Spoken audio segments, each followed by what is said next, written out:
হয়েছে তো? আচ্ছা ইমরান, আমরা তো মোটামুটি একদম নীলগিরির যে সর্বোচ্চ উচ্চতা আমরা সেইখানে চলে এসেছি। তো আমরা আসার পথেও বেশ কয়েকটি স্পট দেখলাম এবং যাওয়ার পথে আমরা কয়েকটি স্পট দেখলাম।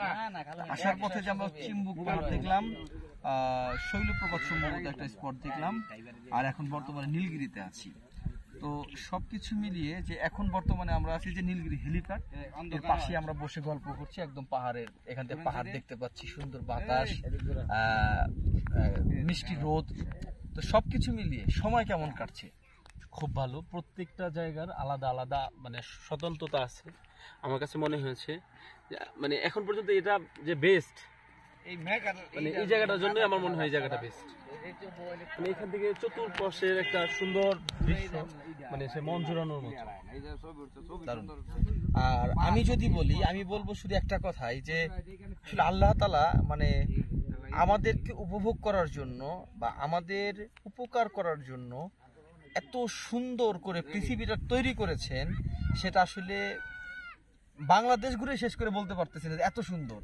তাহলে না জানি পৃথিবীর অন্য অন্য জায়গা কত সুন্দর। তবে আমি বলবো যে চিরসবুজের দেশ আমাদের এই বাংলাদেশ। কারণ এই শুরু থেকে শেষ পর্যন্ত আমরা যে যতটুকু পথ পাড়ি দিয়েছি, চতুর্দিকে শুধু গাছপালা, অসাধারণ প্রাকৃতিক দৃশ্য। আসলে এটা একদম মন জুড়ানো দৃশ্য। এবং সবচেয়ে বড় কথা, এইখানকার যে নিঃশ্বাস, সেই নিঃশ্বাসটা কিন্তু থ্যাংক ইউ। কথাটা আমার লাগছে তো, তাই কিছু। কোন কথাটা? এই যে আমি তোর করছি, দেখো।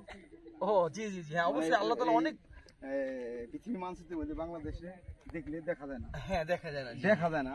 তো ওই জায়গায় এত সুন্দর, তাহলে সারা পৃথিবী না জানি কত সুন্দর। আমিও আমার বাড়ি মানিকগঞ্জ, আমি ঢাকায় উত্তরাতে। মানিকগঞ্জ থেকে আসছেন? না, উত্তরা। আমি সেটেল উত্তরাতে। আচ্ছা আচ্ছা। আমি অনেকটা ঘুরি, 2 মাস ঘুরি। আমরা গাজীপুর থেকে এসেছি আর কি। যাক, আপনার সাথে কথা বলে ভালো লাগলো, আপনি দূর থেকে শুনে এসেছেন। না, এটা হলো অনেক মানুষ। আমার স্ত্রী আর আমি দুজন আসছি, আমার ছেলে পেলে কানাডাতে। আচ্ছা, এনজয় করেন। আচ্ছা, তো দেখেন আসলে যে কথাটি বললাম যে আমাদের স্রষ্টার সৃষ্টি এত সুন্দর, এত অপূর্ব, আসলে এই কথাটি শুনে আঙ্কেল চলে এসেছে আমাদের সাথে। বললেন যে আসলে যে মানচিত্রে আমাদের ম্যাপটা খুবই ছোট, কিন্তু এত সুন্দর দেখায় বাস্তবিক অর্থে সেটা এই বাংলাদেশটা আমরা না ঘুরলে কখনোই বুঝতে পারবো না। সৃষ্টিকর্তা এত ছোট মানে বাংলাদেশটাকে এত সুন্দর করে সাজাইছেন। যাই হোক, আপনাদেরকে ধন্যবাদ। পাহাড়ের বুকে ছোটখাটো টক শো, কিন্তু এখানকার ফলগুলো খুবই মিষ্টি। সবাই ভালো থাকুন। সৃষ্টি করবার অপূর্ব সৃষ্টি। ঘুরতে আসেন।